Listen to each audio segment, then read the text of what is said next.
Plein phare sur le mondial de l'automobile. Bonjour, bienvenue à toutes et à tous. Nous sommes de nouveau en direct du Mondial de l'Auto à Paris sur le stand de l'ASFA situé dans le hall 2.2 du parc des expositions de la Porte de Versailles. Une journée que nous consacrons à la crise du secteur automobile. Sur notre plateau, un représentant de la FIEV, la Fédération des équipementiers de l'automobile, Arnaud de David Beauregard. Mais avant de le retrouver, voici notre rubrique Le véhicule du jour. Quelques mois après la sortie de la 208, Peugeot lance la version GTI. Difficile de ne pas faire de comparaison avec la célèbre 205 dotée de la même signature, d'autant plus que Peugeot reconnaît une réelle volonté de capitaliser sur l'héritage de l'ancienne gloire de la marque au Lyon. Laurent Blanchet, directeur des gammes Peugeot, est au micro de Stéphane Chevrier. Vous parlez de confort et effectivement la 208 GTI, on a choisi de lui donner une connotation qui soit bien sûr une voiture efficace, extrêmement efficace, mais aussi confortable. Donc les liaisons au sol ont été travaillées en ce sens et en termes d'aide à la conduite, bien sûr, nous avons, vous savez, un poste de conduite qui est révolutionnaire avec un tout petit volant, avec un écran tactile qui est à portée de main et ça procure une ergonomie et donc une sécurité qui est franchement probablement la meilleure du marché.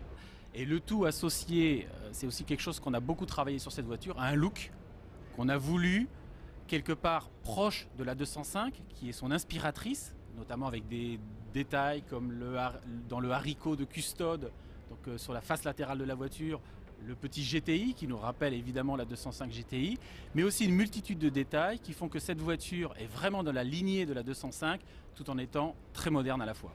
Dotée d'un moteur 1,6 litre de 200 chevaux qui rejette 145 grammes de CO2 par kilomètre, la 208 GTI est disponible à partir de 24 500 €. Et puisque l'on évoque la 208, on a appris ce matin que PSA allait réduire les cadences de fabrication en même temps que les prévisions de vente de la 208. En cause, la faiblesse de la demande en Europe, a indiqué un porte-parole de PSA sans donner plus de détails. Et justement, l'automobile est en crise. Bonjour Arnaud de David Beauregard. Oui, bonjour. Vous êtes le responsable de la FIEV, la Fédération des équipementiers de l'automobile. Rappelez-nous tout d'abord ce qu'est la FIEV et quel est son rôle.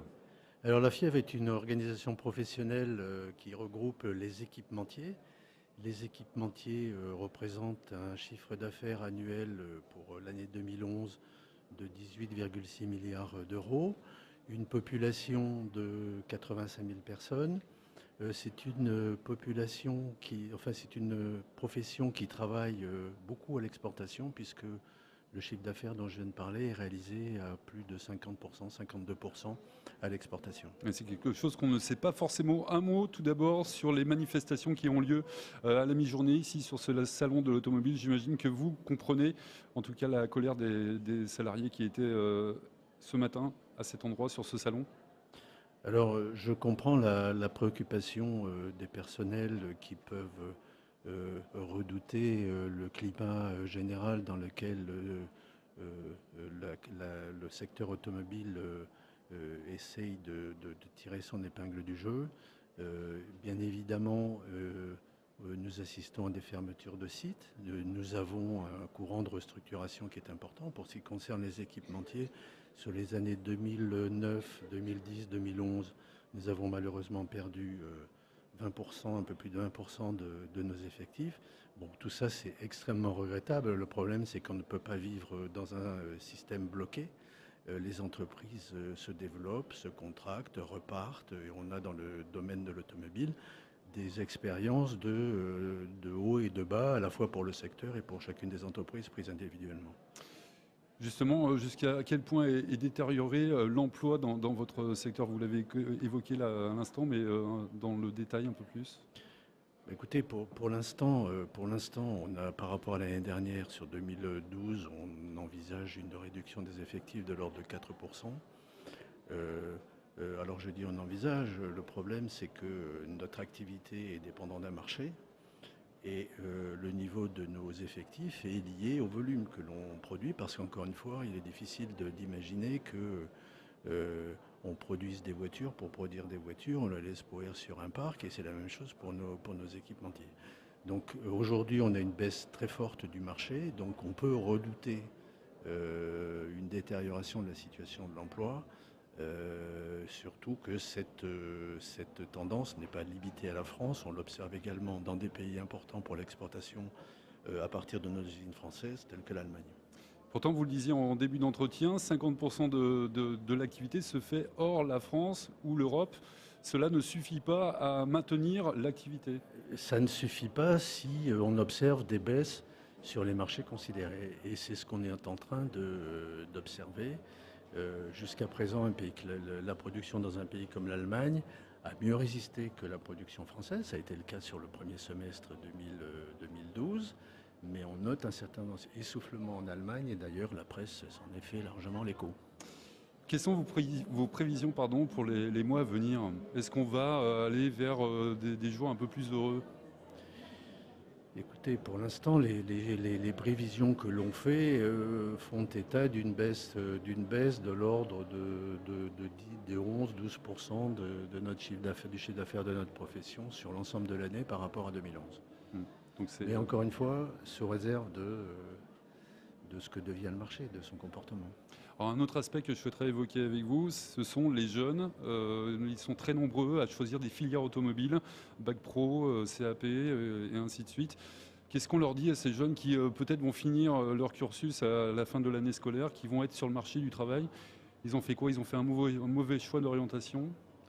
Écoutez, non, moi-même j'ai 36 ans d'industrie automobile derrière moi et je suis encore comme un genou quand je circule dans les allées du salon, que je vois des GTI, des ceci, des cela. Bon. Je crois qu'en fait, et le salon le montre, le mondial le montre, l'industrie automobile est une industrie d'enthousiasme, c'est une industrie d'engagement. Et c'est une industrie qui reste jeune malgré les difficultés. En fait, on sait qu'on reste jeune dans la mesure où on affronte les difficultés au lieu de les fuir. Ce que je voudrais dire à propos des jeunes, c'est qu'il y a beaucoup d'emplois, malgré évidemment les restructurations qui peuvent se produire à droite à gauche. La filière recherche dans nombre de spécialités des compétences significatives. Et nous sommes tous les organes de la profession, la plateforme de la filière automobile, la FIEV, toutes les organisations, nous sommes tous ligués sur la recherche de ces compétences et la motivation de ces compétences. Donc, alors quelles compétences que vous recherchez actuellement? À peu près dans toutes les spécialités, vous avez des spécialités d'électronique, vous avez... il y a beaucoup de choses, même dans des choses qui sont relativement classiques, comme la carrosserie, vous avez toute la profession des garagistes qui recherchent des carrossiers. On parle beaucoup sur ce salon des nouvelles technologies embarquées dans les voitures, des nouvelles motorisations, alors l'électrique, l'hybride et peut-être d'autres à venir. Est-ce que ça aussi, ça va permettre d'ouvrir le spectre des professions dans votre filière? Oui, tout à fait. Vous avez nombre d'équipementiers et des équipementiers petits comme des grands, parce que chez nous, le niveau technologique n'est pas forcément lié à la taille de l'entreprise, c'est lié à sa spécialisation dans une voie donnée. Mais nombre d'équipementiers investissent beaucoup dans l'hybride et investissent beaucoup dans l'électrique. Donc il est évident qu'il y a un potentiel de business pour les entreprises. Et s'il y a potentiel de business dans les entreprises, évidemment, il y a potentiel d'emploi. Et vous avez raison de souligner que les compétences concernées peuvent être nouvelles dans un certain nombre de cas. Et donc des jeunes qui se destinaient à des professions qui n'étaient pas forcément automobiles, mais qui sont portés sur l'électrique ou sur l'hybride, peuvent avoir intérêt à jeter un coup d'œil en direction des équipementiers de l'automobile. Et dans ce cadre-là, les idées françaises, l'innovation française fait encore recette auprès des marchés étrangers? Écoutez, en matière d'idées, je crois que nous sommes en pointe et nous sommes largement reconnus comme étant en pointe dans beaucoup de secteurs techniques et scientifiques à l'échelle mondiale. Ce que je peux dire, c'est que les équipementiers français comptent dans leur rang des numéro 1, numéro 2, numéro 3 mondiaux dans des spécialités bien précises et quelquefois avec un panel de spécialités relativement conséquentes. Et donc on a un groupe, par exemple le premier groupe français, numéro 6 mondial. Je vais vous couper un instant, on va retourner dans notre studio à Chambéry pour une information trafic d'urgence. Effectivement, il est 16h12, information qui concerne les automobilistes qui roulent actuellement en Rhône-Alpes et précisément en Savoie sur l'A41 Nord, l'axe Chambéry-Annecy, direction Annecy entre Chambéry et Aix-les-Bains. Échangeur numéro 13 de cette autoroute, un véhicule est signalé arrêté sur la voie réservée aux véhicules lents, la voie la plus à droite de la chaussée. Il peut gêner donc l'écoulement normal du trafic. Et puis un événement est également signalé cette fois au sud de Grenoble sur l'autoroute A51, direction Grenoble au kilomètre 19, un petit peu après le tunnel du Sinard. Pas plus de précisions sur cet événement, on en attend plus du PC qui gère bien sûr cet événement. Retour de l'émission spéciale en direct du Mondial à Porte de Versailles Paris avec Jean-François Giraud et ses invités.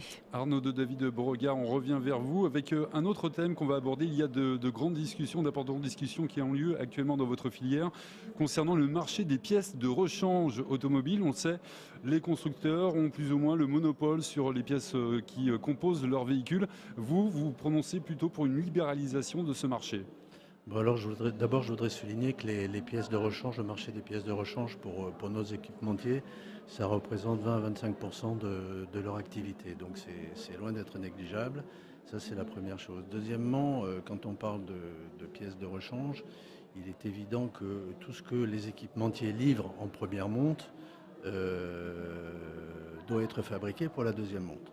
Donc en règle générale, les équipements que les constructeurs achètent aux équipementiers pour la première monte sont achetés aussi pour la deuxième monte.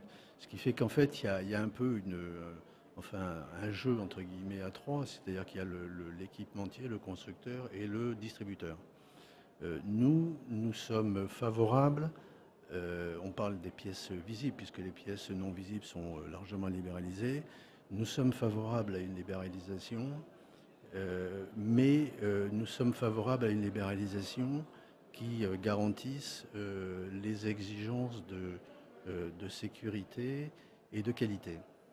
Donc nous sommes favorables non pas à une libéralisation totale dans un délai donné, 5 ans nous dit l'autorité de la concurrence, mais nous sommes favorables à une libéralisation immédiate dans un périmètre défini.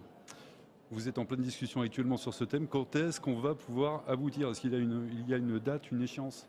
Alors, l'autorité de la concurrence a formulé des recommandations, un avis. Cet avis doit être traité par les pouvoirs publics et la décision relève des pouvoirs publics et non pas de l'autorité de la concurrence. À la minute, je n'ai pas de calendrier. Merci d'avoir répondu à nos questions, Arnaud de David Beauregard de la Fédération des équipementiers de l'automobile. Merci.